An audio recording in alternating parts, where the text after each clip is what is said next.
Warahmatullahi wabarakatuh. Halo semuanya, kami dari kelas 12C2. Perkenalkan, nama saya Salsabila Ramadhani dan teman saya. Nama saya Stefani Stompul dan rekan kami, saya Kamalia Yupita. Baik, di video kali ini kami akan menjelaskan sedikit mengenai materi sifat koligatif larutan. Tanpa berlama-lama lagi dan memperpanjang waktu, langsung saja ke videonya.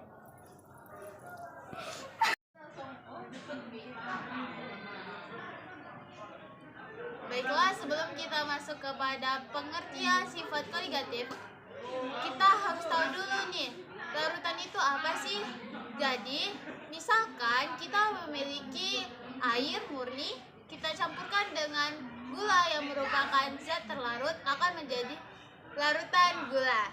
Yang dimana keduanya sudah tidak bisa kita identifikasi mana yang merupakan air murni, mana yang gula. Jadi, larutan adalah campuran homogeni antara pelarut dan zat terlarut yang apabila ditambahkan atau dicampurkan akan menghasilkan larutan yang bersifat homogen atau tidak dapat diidentifikasi lagi mana zat terlarut, mana zat pelarut.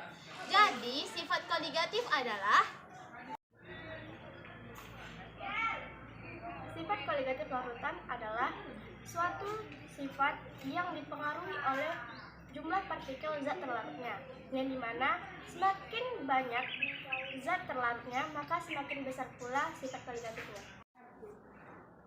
Nah teman-teman, ada 4 sifat koligatif larutan, di mana yang pertama yaitu kenaikan titik didih, yang kedua penurunan tekanan uap, yang ketiga adalah penurunan titik beku, dan keempat adalah tekanan osmotik. Nah, baik teman-teman, di sini saya akan menjelaskan sedikit mengenai diagram fase atau diagram PT, di mana pada sumbu Y itu menyatakan dengan temperatur atau pressure, sedangkan pada sumbu X menyatakan suhu atau tekanan. Nah, dalam diagram PT ini ada 3 garis, di mana yang memisahkan padat, cair, dan gas. Pada garis pertama atau garis beku yang memisahkan padat dan cair. Pada garis kedua ada garis didih yang memisahkan antara cair dan gas, dan pada garis ketiga yang sering disebut dengan garis sublimasi, di mana garis sublimasi ini memisahkan antara padat dan gas, yang dimana uap dan gasnya akan menyublim. Yang menyatukan 3 garis ini yang sering disebut dengan triple point. Baiklah, di sini saya akan menjelaskan atau menunjukkan di mana letak titik didih dan titik beku pada diagram fase. Baiklah, di sini kita sudah memiliki diagram fase yang di mana ada cair, padat, dan juga gas. Biasanya diagram fase yang kita gunakan ini adalah air, maka satu garis di luar air itu merupakan larutan pertama. 2 garis di luar air itu merupakan larutan kedua. Baiklah, kita tarik titik atau garis untuk menentukan satu ATM-nya. Maka kita tarik garis dari pembatas antara cair dan gas ke bawah, itu adalah 100 derajat atau itu adalah titik didihnya. Kita tarik juga garis dari larutan pertama ke bawah, itu merupakan TB1. Kita tarik garis dari larutan kedua, itu merupakan TB2. Jarak antara TB1 dengan 100 derajat itu merupakan delta TB1. Sedangkan jarak antara TB2 dengan 100 derajat itu merupakan delta TB2.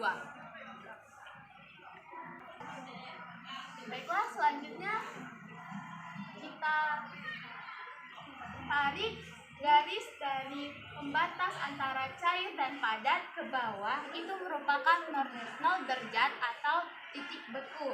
Kita tarik garis 1 ATM dari larutan pertama ke bawah, itu merupakan TF1. Kita tarik garis dari larutan kedua ke bawah, itu merupakan TF2. Jarak antara TF1 dengan 0 derajat itu merupakan delta TF1.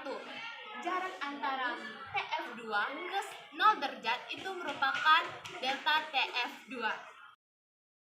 Baiklah, untuk tekanan uap, kita misalkan pada suhu ruang yaitu 25 derajat, kita tarik garis dari 25 derajat ke pembatas antara cair dan juga padat ke samping. Itu merupakan tekanan air. Kita tarik dari 25 derajat ke larutan pertama ke samping, itu merupakan tekanan uap atau tekanan larutan 1. Kita tarik garis dari 25 derajat ke samping tepat pada larutan kedua, itu merupakan tekanan uap larutan 2. Baiklah, selanjutnya ada tekanan osmotik. Tekanan osmotik adalah tekanan yang dibutuhkan untuk mencegah terjadinya osmosis. Peristiwa osmosis merupakan proses perpindahan molekul zat pelarut dari konsentrasi rendah atau hipotonik ke konsentrasi tinggi atau hipertonik melalui membran sel permeable hingga menuju kesetimbangan, ditandai dengan berhentinya perubahan volume larutan. Elektrolit adalah suatu zat yang larut atau terurai membentuk ion-ion bermuatan elektrik. Elektrolit bisa berupa air, asam, basa, atau berupa senyawa kimia lainnya. Non-elektrolit adalah larutan yang tidak dapat menghantarkan arus listrik, yang termasuk larutan non-elektrolit antara lain larutan urea, larutan sukrosa, larutan glukosa, larutan alkohol. Selanjutnya yaitu satuan dari sifat koligatif larutan. Yang pertama, molaritas. Rumusnya yaitu M sama dengan NT per V. Yang kedua yaitu molalitas. Rumusnya ada dua. Yang pertama, M sama dengan NT dikali 1000 per GP. Yang kedua, M sama dengan GT per MR terlarut dikali 1000 per GP. Yang ketiga, fraksi mol. Rumusnya ada 3, yaitu yang pertama, X pelarut sama dengan NP per NP ditambah NT. Yang kedua, X terlarut sama dengan NT per NT ditambah NP. Yang ketiga, XT tambah XP sama dengan I.